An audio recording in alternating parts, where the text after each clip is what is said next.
influencing the way we live and taking different angles at that question. And what I'd like to do today, very briefly, is kind of compress some of the themes and arguments that appear in my book, The Glass Cage, which is about automation, computer automation. And you might think, oh, automation, that's all about factories and robots, but I try to broaden out the view of automation because I think increasingly, if you look around, if you look at your own lives of people around you, computers are more and more being integrated into the way we do all sorts of things, whether we're at work or whether we're at home or at leisure or whatever. We call on software and apps and our phones and stuff to help us pick out what movie we'll see, or to help us get around when we need to drive somewhere or walk somewhere, or even some people use them to help choose who to date. So we're automating more and more aspects of our lives, and I think it's something that we don't pay enough attention to because we get caught up in the excitement over technology and novelty. And what I hope to suggest and to convince you of is that this is something that we need to think about very, very carefully and very skeptically, both as individuals and as a society. Where I'd like to start is with a story, a true story, that takes place up in the sky. This is also where I begin the book. As it turns out, a lot of what we know about what happens to jobs and activities comes from studies of pilots, because pilots have been offloading much of their work, the work of flying a plane, to computers for a very long time. Actually, the first autopilot came around, I think, in the 1920s. So in the machines, the computers, in recent years, have been taking over more and more of the responsibility for flying. And some very interesting, sometimes some very tragic things have happened as a result. So on the evening of May 31st, 2009, an Air France flight, Air France 447, took off on its routine nightly journey from Rio de Janeiro, Brazil, to Paris, France. The plane was an Airbus 330, big plane. There were about 230 people on board. The flight took off, and as almost always happens today when a flight takes off, is that the three pilots, as usual for an intercontinental flight, there were three pilots. They are in manual control of the plane for a couple of minutes as it's taking off, and then they switch over to the autopilot system. It's actually a complex of systems, and the autopilot flies the plane. And so the flight was going, by all measures, routinely for a few hours. It was well out over the Atlantic, and there was some bad weather there, and the radar showed the plane going into this bad weather, and then the plane disappeared. And no one knew what had happened to it. There hadn't really been any signals that anything was wrong. And everybody assumed, correctly, that it must have crashed into the Atlantic. But we didn't know why. It's very, very unusual, thankfully, these days for planes to fall out of the sky. For a long time, this seemed to be a mystery that would never be solved because the plane was under huge amounts of water in the middle of the Atlantic Ocean. But after 2 years of searching, the wreckage was actually found. It was successfully pulled to the surface, and almost miraculously, the flight recording boxes, the black boxes, were intact and worked.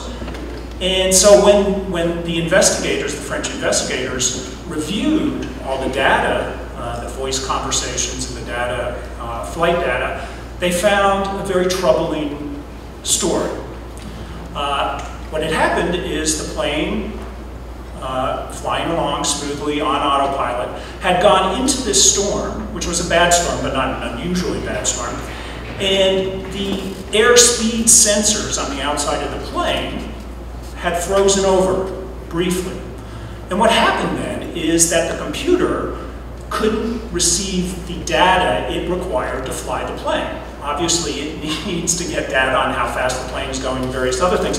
So when the airspeed sensors froze over, the autopilot cut out, and it essentially told the pilots, you have to take over, I don't know how to fly this plane right now. The pilots behaved in an almost incredibly bizarre fashion. These were pilots who, were expert pilots, very experienced pilots. Suddenly the responsibility for flying the plane turned over to them, and they started making a series of very basic rudimentary mistakes. Most important is the pilot that was in charge of flying the plane at the moment.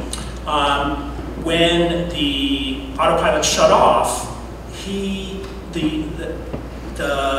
a warning system inside the cockpit began to say that the plane was at risk of stalling, which means it loses its lift and begins to fall. And what pilots want to do when a plane is at risk of stalling is push the control stick forward so the plane goes in a downward fashion and picks up speed and goes out of the stall. He did exactly the wrong thing. He pulled back on the stick, which lifted the plane's nose and slowed it down further. And this went on for minute after minute. All sorts of warnings were blaring in the plane, and the plane began to lose altitude. It began to go into a stall. And it plummeted 30,000 feet in 3 minutes. And you can hear in the conversation, it's quite scary, that the pilots just don't really understand what's going on. They're disoriented, they don't have situational awareness of what's going on. And right before the plane hits the water, one of the pilots says, this can't be happening. And another of the pilots says, but what is happening? And 2 seconds later, the plane was gone and all the people obviously were killed.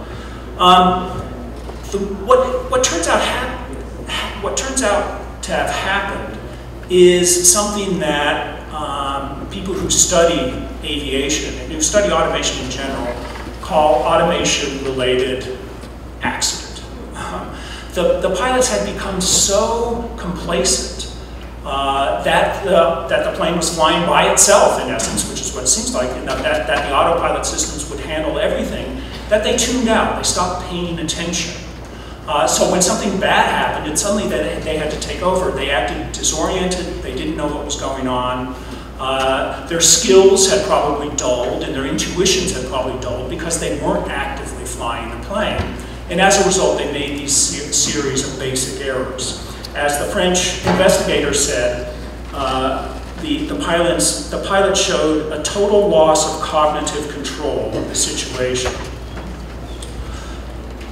This is a picture of what an Airbus cockpit looks like these days. As you can see, if you look way, way up at the top, you see there's a little glass windshield where you can actually see outside of the plane and see the sky and the world around you. Otherwise, everything is completely covered with computer screens. And it's basically literally the truth that planes are A, flown by computers, and that the responsibility of the pilots is monitoring all of this data coming through, make sure everything's going right, entering in data when they need to. This is called a glass cockpit because there are so many computer screens around. And what happens, we're starting to learn, is that in these kinds of situations, it's very, very easy for pilots to tune out, lose situational awareness, and over time, because they're relying so much on the computer to do things, they lose skills. Their skills start to dull, their reflexes start to dull. What we've seen in recent years, since this crash and some others, is that in the US, the Federal Aviation Administration has gone out and has documented these problems. About half of all plane accidents and dangerous incidents are now attributed to these kind of automation-related problems. And the FAA has told airlines and pilots that they really need to start flying manually more often so they stay in touch with what they're doing and so they don't lose their skills. Now, This comes after many years in which automation actually made flight safer. It was a good thing to share responsibility with computers and mechanical systems. It did free up pilots to focus on more difficult tasks. But what we're seeing here is that a little automation or some amount of automation does not necessarily mean that more automation is better. At some point, what had been a trend toward more safety begins to shift, because what we see is the computer has so much responsibility that the human being begins to lose skill and awareness. And this underscores the fact that we have to be very, very careful as we hand over more and more of the activities we do to computers. We have to make sure that we strike the right balance, that we establish the right division of labor. Otherwise, all of us are going to begin to go through what pilots have gone through. Pilots are kind of the canaries in the automation coal mine, and they tell us something important about what we need to be concerned about.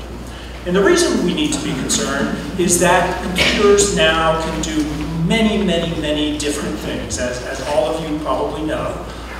And in just over the last 10 years, we've seen radical improvements in the ability of computers, artificial intelligence, robots and stuff, to do things that we used to do ourselves. So we had the arrival of the Google self-driving car, continuing big improvements in the ability of cars to essentially drive themselves, which shows that computers are getting more and more able to navigate the actual, real, physical world. A world of great complexity, a world that, even though we're not aware of it, we devote a lot of mental and sensory powers to making sense of the world. And it seems natural to us to go through it, look around, see weird things coming at us and avoid them. This is very, very hard to program a computer to do, and yet we're seeing rapid, rapid advancements. We also saw the IBM supercomputer Watson win against two champions in the game of Jeopardy.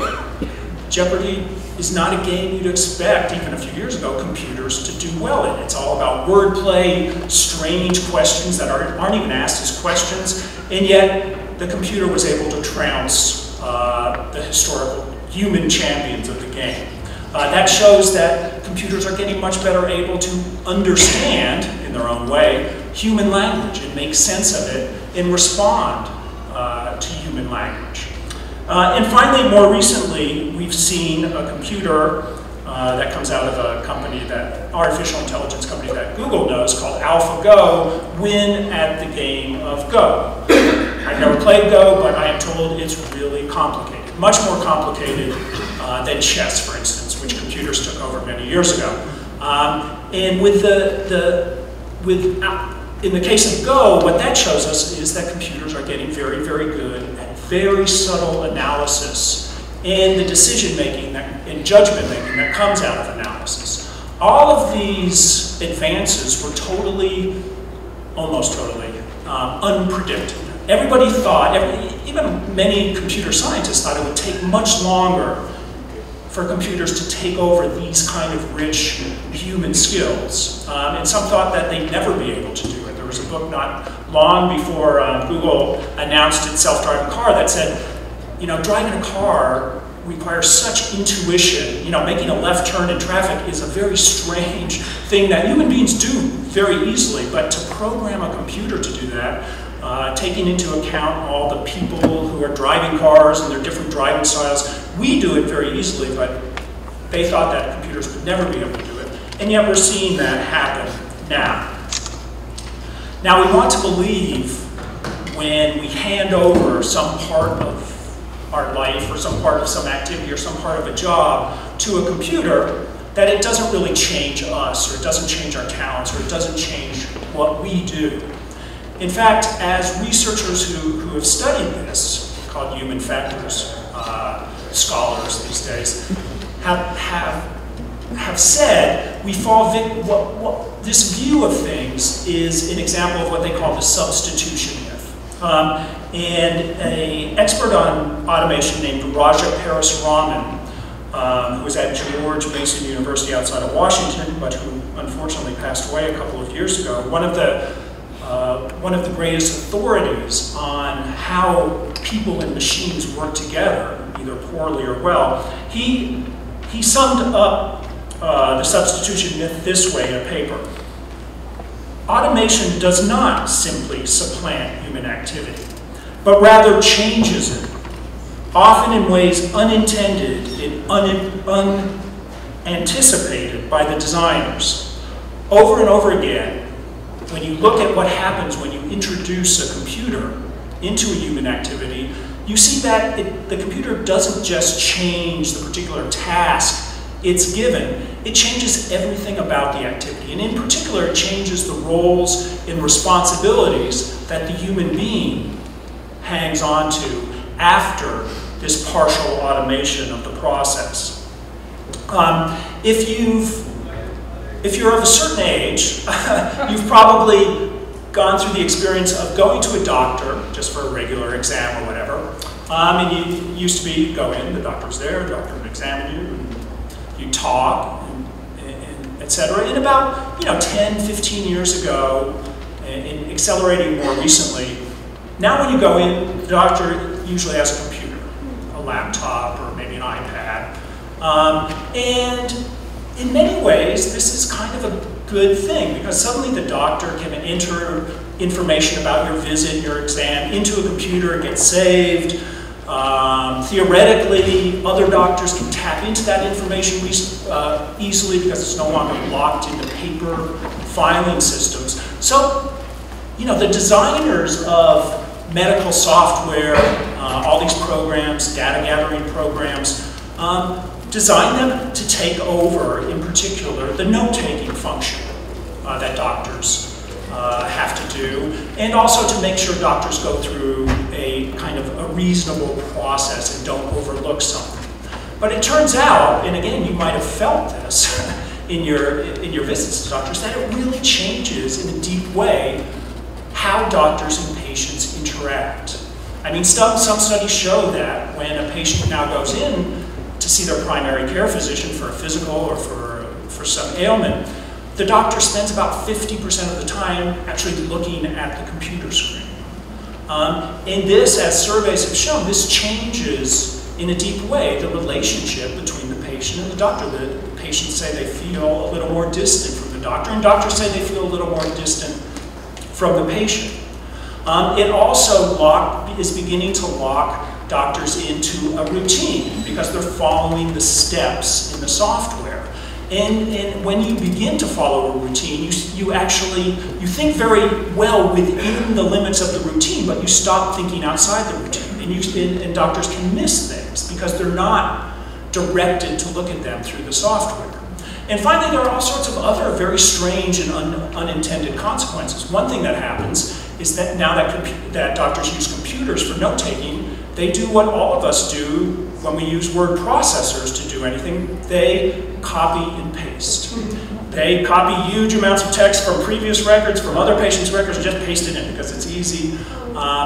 And you can certainly see why it speeds everything up. But what we found is that it turns out that handwritten notes were actually a very important learning tool for doctors. We didn't even realize it. So for instance, when a specialist saw a patient and would write out specific notes about the patient and about the interaction, then the primary care physician would actually read those notes and learn something. Learn something about the patient, but also learn something about medicine in general and what the specialist's specialty was. And now what happens, and doctors say this in the surveys, is that it's all boilerplate.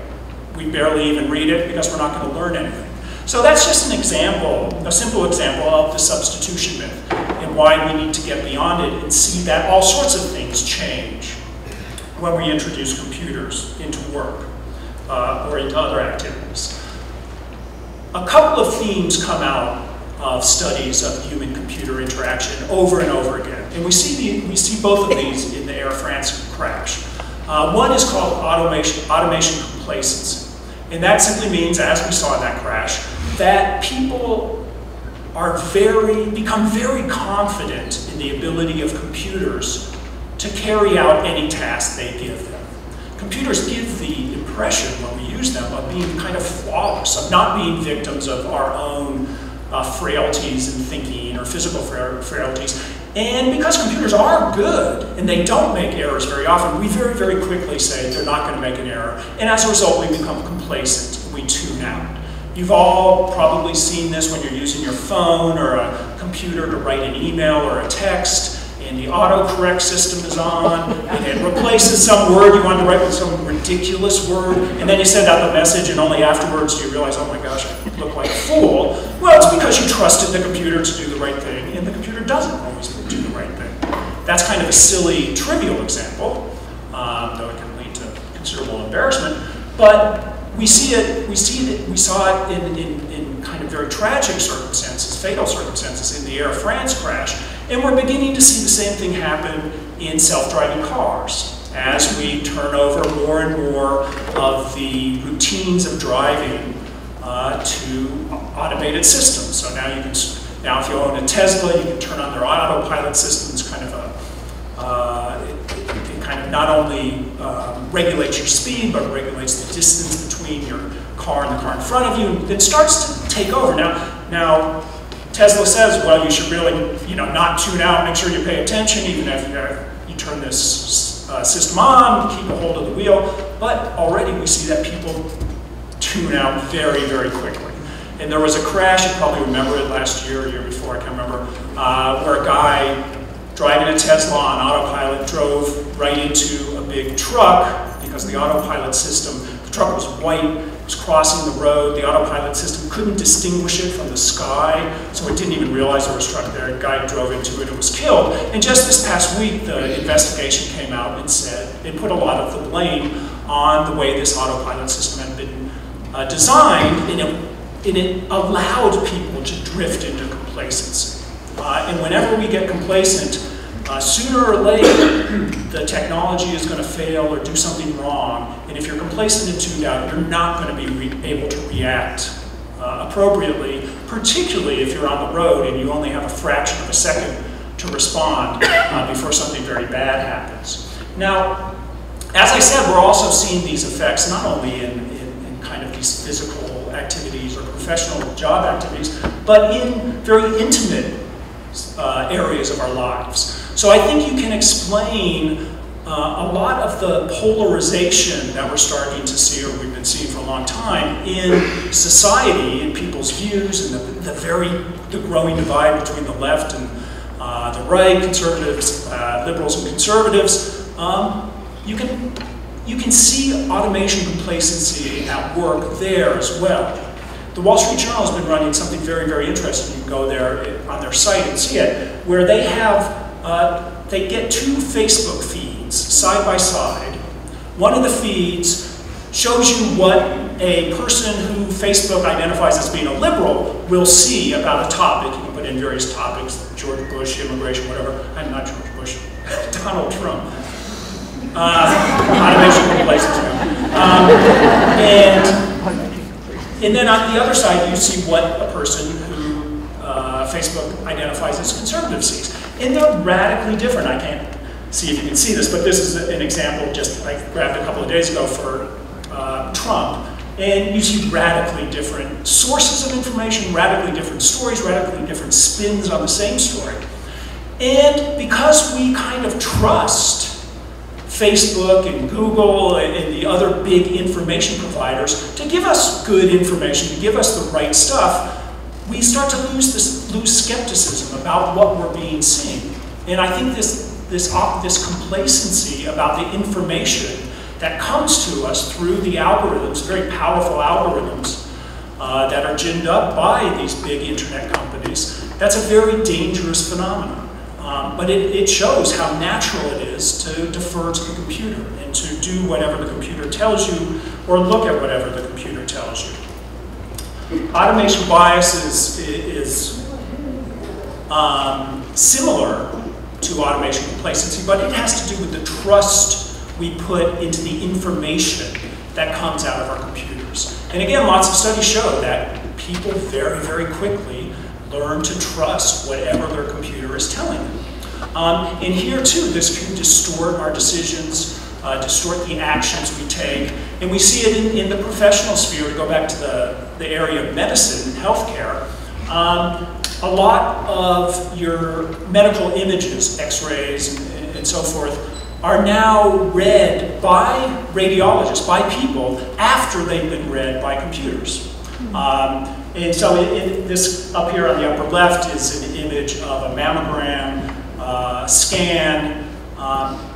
What happens is, because these images are digital to begin with, they're very easy to run through software. What happens more and more is they're run through an algorithm that's programmed to highlight suspicious areas. And this can be a very good thing. An x-ray can come out and you have literally, like arrows and stuff, that the computer is imposed on, saying this looks suspicious based on the data that has been collected over the years. And that can help doctors focus on an area that may in fact be dangerous, and that the doctor might have missed if he or she didn't have those highlights. But what we're also seeing is the opposite thing. That because the doctor begins to trust the computer so much, they start focusing very, very highly on those areas highlighted by the software, and they begin to tune out the other areas. And so even though the systems help the doctors in some cases find diseases that they might not have otherwise seen, we're also seeing in about equal amounts that sometimes they miss diseases because they're not highlighted, that they would otherwise probably have seen because they would have been more careful if the computer hadn't been involved to look at the entire image. Now here too, I think we see something similar in the way we're making sense of the world ourselves. And I think you can argue that one thing, we've seen lots of controversy about fake news recently, propaganda, misinformation spread deliberately, either for political or for commercial reasons online.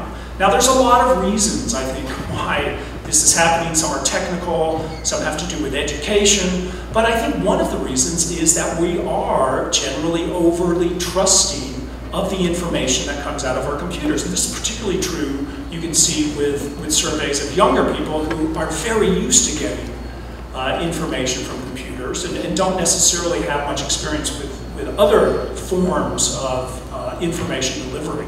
And so it's kind of this natural bias that comes out that makes us more gullible in a way and more susceptible to these fake news stories that come out. This one is, was a fake site put up called the Denver Guardian that had this story. FBI agents suspected in Hillary email leaks found dead in apparent murder suicide. Completely fabricated, completely false. In fact, the Denver Post had to come out with a story saying the Denver Guardian doesn't actually exist. this is wrong, but a lot of people believed it. A lot of people spread it through Twitter and through Facebook and so forth. Now, I would argue that automation complacency and automation bias lead to even a deeper problem. They ultimately lead to a loss of skill on our own part. Either we don't develop rich talents, or we don't exercise our talents, and they begin to fade away. And the reason for this is quite simple and almost quite inevitable based on the way we approach automation. If you think about how you build a skill, it's kind of a cycle. You have some task. It can be a task at work, it can be a hobby, it can be something you do in your spare time or in your leisure time. You have this task, this challenge, and then you have to make an effort to accomplish it. You meet challenges or difficulties on the way, you work hard, think hard to overcome them, and the result of overcoming them is that you learn how to overcome them. Your learning is very rich when you're struggling with a problem, and that learning leads to talent, and then you keep going through this cycle, facing new challenges, building up your talent over and over again, and that's how we build skills. What happens with automation is that the computer or the robot or whatever takes over the place where takes over the effort that we normally make. And the reason for this is simple. It's because if you look at software programmers, they have an incentive to figure out where is the place where people are struggling to do something hard, and as a result are spending a lot of time. And how can we automate that? How can we turn this over to a computer? Because that will make everything more convenient and more efficient and more productive. And so what we're seeing over and over again is the substitution of automation of computers for human effort, for the challenge that comes to humans. And as a result, because we're not being challenged, we're not working hard or thinking hard, we don't develop those talents. We don't have that learning, and we don't develop that talent. And as that cycle, this de-skilling cycle, as it's been called, continues, we begin to lose more and more talents. And as a result, the software makers and the companies that hire them say, oh, these people are useless, they can't do anything, so let's have the computer do more and more and more. And our skills go down and down and down. A good example is if you use Google Maps or GPS systems all the time to get around, you very, very quickly begin to lose your navigational sense and your sense of place, and you become more and more reliant on the computer. So,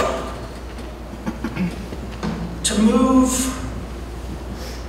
in conclusion, to move from the kind of practical, and I think all of these points show how important it is to think very, very clearly about how automated systems and computer apps and so forth are designed and how we use them, and how we do clearly think about what should we be doing and what should we allow the computer to be doing. In addition to those practical questions, there's a big philosophical question. Computer automation, or automation in general these days, increasingly means mediation. It means you're putting a computer in one form or another between you and the world. And that happens when we're socializing, it happens when we're driving or walking, it happens when we're trying to find information. More and more we're doing this through a computer screen. And as it turns out, not only does that mean over time a loss of our rich talents and a loss of the sense of being challenged, but it also can mean a loss of opportunities to feel fulfilled and to feel engaged and to feel the sense of satisfaction that comes from when we interact in deep, rich, complex ways with the world around us. Because one thing we know about ourselves, even though we kind of forget about it often, is that we're physical creatures that evolved to exist in the physical world. And as we're removed from that world, with our convenience and our sense of getting things done quickly, and the kind of pleasures that come from using gadgets can go up, but you also begin to see a sense of alienation, in a sense of this loss of fulfillment and satisfaction begin to creep into people's lives. And I think in various statistics about depression and anxiety, you see evidence of this. I'm not suggesting this is the only cause, but I do think that we are losing something very, very important about ourselves as we see more and more of our experience mediated by computers and screens. Now, it does not have to be this way, actually. We can change the way we design computer systems and software. We can have them designed to reflect human interests rather than to reflect simply what a computer can do, which is how I think they're designed now. And we can also change our own habits, become more skeptical of the technology we use, and try to be more aware of the deep ways it's influencing us. But this means changing our habits and changing our expectation that technological progress is always going to make things better. I think that's one of the great fallacies we fall into, and that leads us to give precedence to computers and to downplay our own role even in our own lives. So I think this is one of the great challenges we all face as we spend more and more time in front of our screens and come to rely on computer software for more and more of the activities that we do both at work and in our personal lives. Thank you.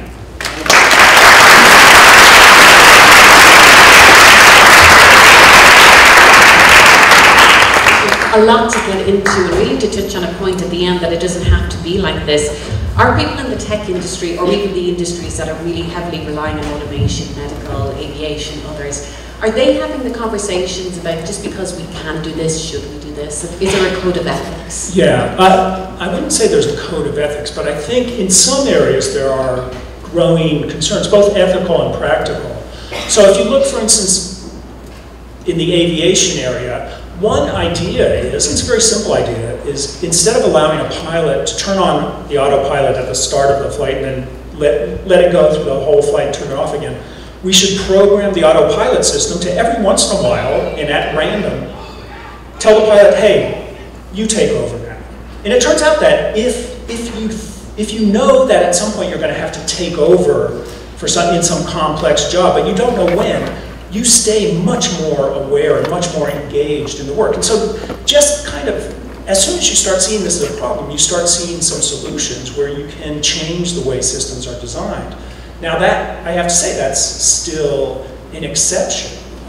If you look at, if you look at some of the things I talked about with how we get information through algorithms and stuff, companies like Google and Facebook may be aware, they're probably aware to some extent of how this leads to a loss of our own autonomy in kind of navigating this information. In fact, there was an interesting interview with the guy who used to head Google Search, who was asked, well, boy, as people search more and more and put in keywords and stuff, they must get really good at searching. And he said, no, it's exactly the opposite. They get terrible at searching because we're giving them so much help, that actually Google takes over more and more responsibility of how you phrase your keywords and stuff. But, their corporate fortunes their profits are very much wrapped up in getting us to be more and more dependent on the computer systems they develop. And so they have this, even if they see this as a problem, solving it could mean a reduction in their profits, and that we've yet to see many companies say, okay, we'll sacrifice profits to make people, to give people a better life. The automation complacency that you talked about, I mean, we're seeing behavioral changes, but are we seeing neurological changes? Are our brains changing because of this? There's certainly aspects of computer use that change our brains.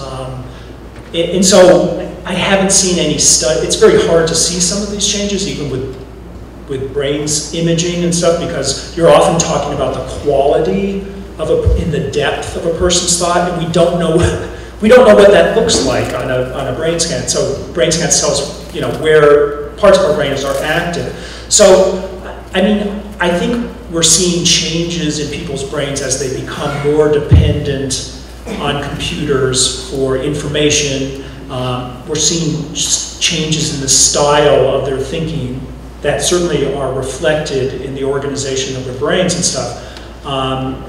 But I think what we know now is more at a behavioral level than at actually, a cellular level in the brain. Well, even beyond the personal impact, I mean, for society, of course, with more and more automation, we're seeing fewer opportunities for jobs. I mean, that's a massive implication for society.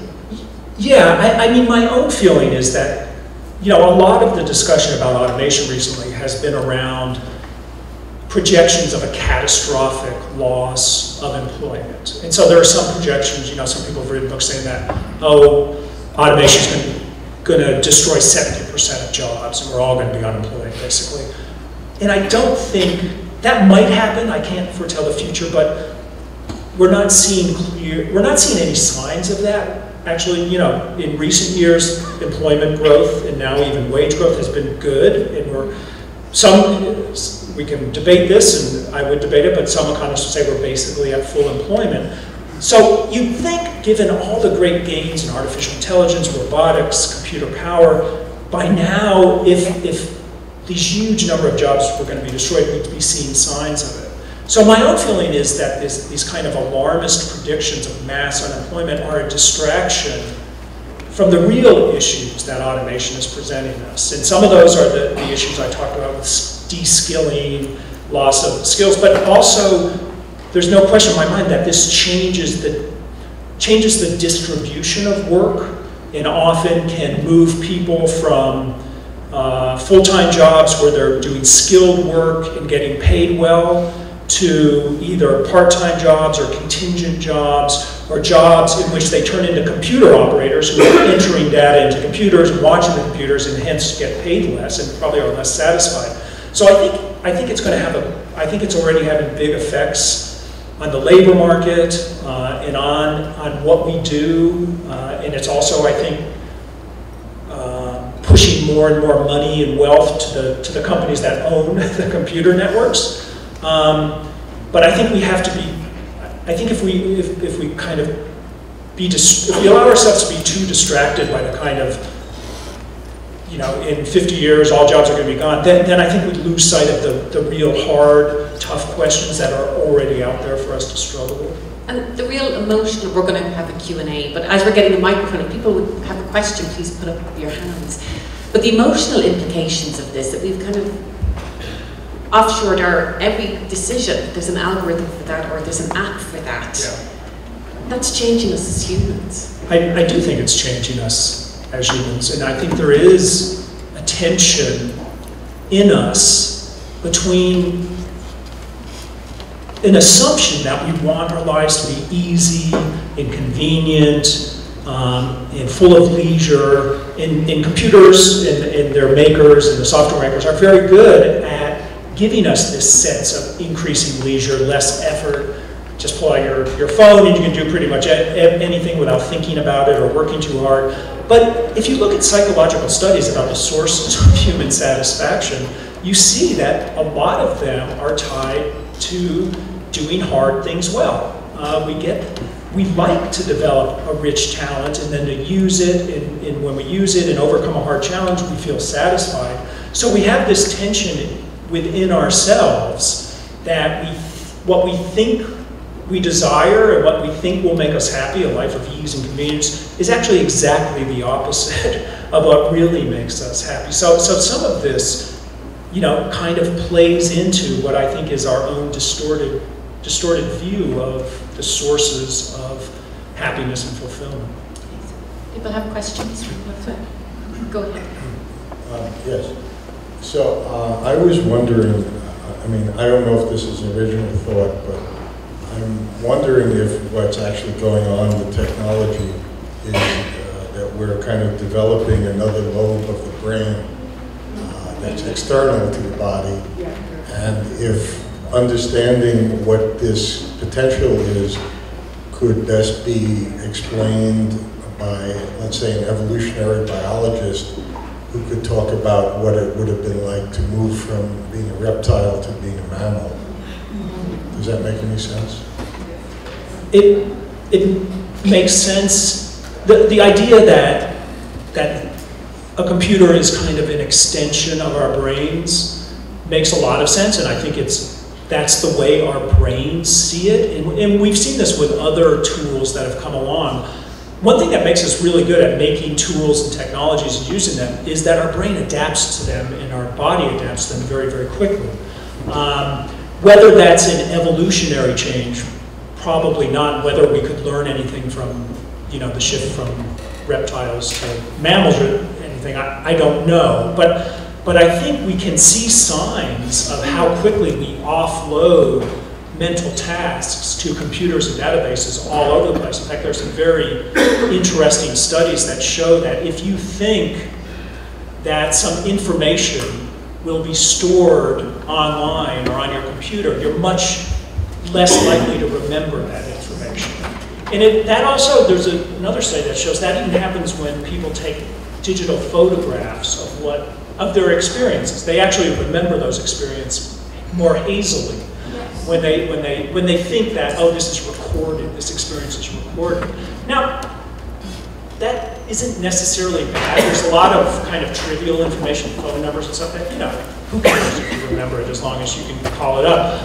But the danger there is our brain seems to be so willing to offload memory information to computers that what we risk sacrificing is the rich connections and associations that come when you remember information and tie it to everything else you know. So there is a danger here that we lose kind of critical thinking and contextual thinking abilities because we just see the computer as being this external memory that we can use for everything, and as a result, we don't develop knowledge within our own heads. Well, I deeply appreciate your work. I'll just preface that. What about the nefarious dark side? I mean, I'm a Jew, and in the Second World War, IBM's punch cards made it very easy to round us up and wrong. In the early 70s, you had the Inuit fights against television changing their culture, and they lost. They were forced to have televisions in their village. I can't get a bank card without a chip, and all of that it implies, so my freedoms, and now you have drones that aren't even under military rule flying all over. I think there's a dark side to this. In addition to us losing our abilities, it almost feels like that's a very deliberate act.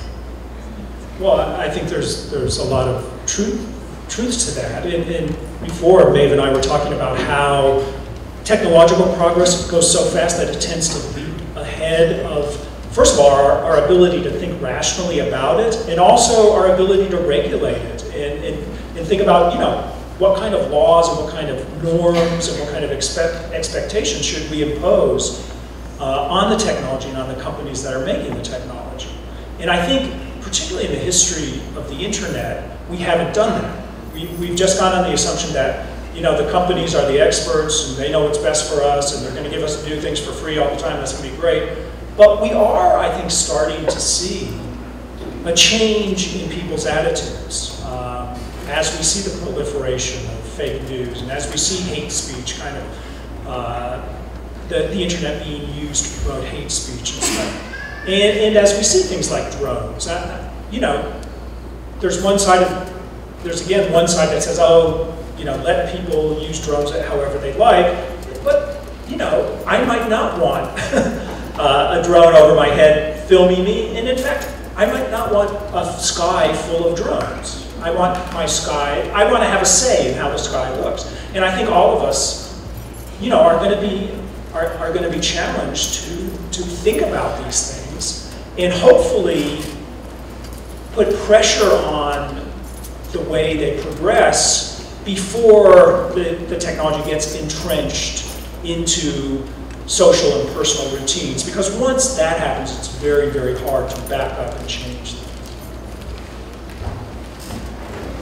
Yes, just to comment on going from the dark side to the light side. I'm not sure whether you've read Tom Friedman's new book, Thank You for Being Late. The first third of that is about how technology in general, or the STEM area, science, technology, have engineering and math, are just exploding exponentially. And he has one chapter that's called What the Hell Happened in 2007. That's when the iPhone was first introduced. But then he talks about all of the other things that have been taking place with you know, the whole sharing economy, Uber and Airbnb, and on all fronts. So the impact, my point, the positive part, is the impact on education. We've had this concept in our world where education is something that starts when you're young. You go to elementary school, you go to high school, go to college, maybe you get an advanced degree, and then that's it. But the whole concept that we are going to, as human beings, have to become lifelong learners. And this also presents some opportunities for the world of education in general. But it's also the first time in the history of humankind where young people, my computer consultants are my grandchildren. They know more than I do. And they're, with the, as I said, the explosion of technology, there is going to be learning requirements for all of us as humans as we go through life, and that's very exciting. And so I just wanted to throw that in that. Yeah, and I think that's an important point. I'm not trying to say that we shouldn't pursue technological advances that help us and help us as society. I think you're taking a very idealized view of a lot of this. I think you're taking an idealized view of smartphones. I think you're taking an idealized view of Uber. I think you're taking an idealized view of online education. They all have positive points, very good points, it's true, but they also have negative consequences as well. And we could spend all day talking about those, but I do think that you're right that we shouldn't overlook the positive sides, but I would also warn that it's very, very, very easy to think of novelty as being a good thing and to turn off your skepticism about it. Gentleman there with my You spent quite a bit of time talking about medical aspects, and I think appropriately so. I'm a physician. I want to make 2 comments. One, computers were pushed into the medical field because our field was lacking compared to other business fields, etc., appropriately so. But a lot of people don't realize that there are some significant negatives of that. 2 examples. One, doctors' handwritings are notoriously bad, and so in terms of pharmacists being able to interpret it and to record this, all well, except one of the things is we have electronic prescribing now. One of the problems with that is that, for example, we get an alert, oh, do you really want to give this thyroid medication to this patient because they're over 65 years old, and that can be dangerous. That's total BS, absolute total BS. And because you get a number of those things, physicians get alert fatigue, and you start totally clicking through all of them. And so when you get the one that's important, this person has a penicillin allergy, anaphylactic, do you really want to give them, Augmentin? Well, you've already clicked through the damn thing because the computer is pushing you towards not paying attention to it. So it turns out that studies have shown that prescriptions are actually potentially more errors rather than less since introduction.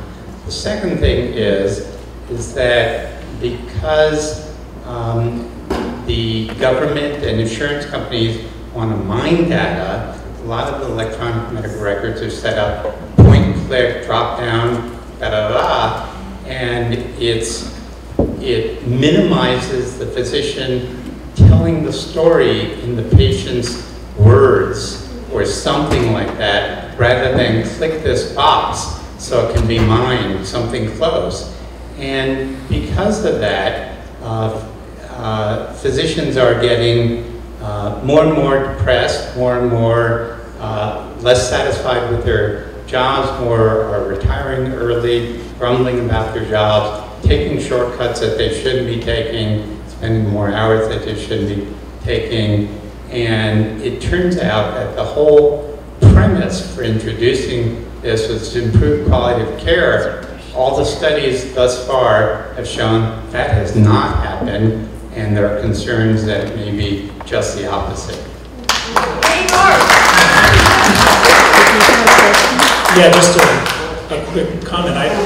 There's a chapter in the Glass Cage about the introduction of computers into medicine and I found all those things you just talked about, I found clearly in the research. And in fact, not only are the statistics or the findings about quality of care, at best you'd say they're neutral, that there's been no increased quality of care. But the same thing goes with cost. That in fact, another reason that all these computers are being brought in is to reduce costs and increase efficiency. It turns out that, again, if you look at the statistics, you don't see that reduction, even in costs either. I think we've time for one last one. There's a gentleman here. Oh, who has a microphone? I'm wondering if you're familiar with the work of historian John Nichols in a book, I believe the approximate title is Got a Job Yet? And he suggests that the increasing unemployment due to not only the increasing unemployment, but the increasing amount of less high-paying, more basic blue-collar type jobs are going to lead to the necessity for either having a society of survival of the fittest, or better yet, as they have already come to be aware in Switzerland, a basic annual income, or BAI. And the Swiss have already had 3 referenda on the subject. And the last one, they promised every Swiss citizen a basic annual income of something like $24,000 or $26,000. And judging from my inference from your comments is that you're not nearly as concerned about the increase in the number of basic living wage due to automation. And computers, of course. I'm concerned. I'm not. For a couple of hundred years, the economy has been pretty good at adapting to technology. That doesn't mean there aren't disruptions and people don't suffer and stuff, because they do. But I'm not as. I remain skeptical about, and again, this has to do with recent history of robust job growth, and now recently, although it was delayed, some wage growth across the economy rather than just for the highest earners. That makes me skeptical. And I'm also, so I'm also a bit skeptical about the whole universal income idea, because I do believe we've sort of had a preview of this in the growth of, what do you call it when you're too ill to work, disability things, which have gone well. You know, there's the ideal version of giving everybody money so they don't have to work, which frees them up to do better things and more interesting things. And then there's a reality that a lot of people get drunk and take drugs because actually they want to work. They want, and they're not going to be artists. They're not going to be poets. They're not going to be philosophers. So we have to be very, very careful about the incentives that we give out. Now, it may be that if I'm wrong, and automation does decimate employment or does push people down into very low-wage jobs, then I think there may be no choice but to go that route. But I think if we think that everything will come out rosy after that, then we're not really paying attention to human psychology. Thank you so much, and Nicholas is going to be signing books.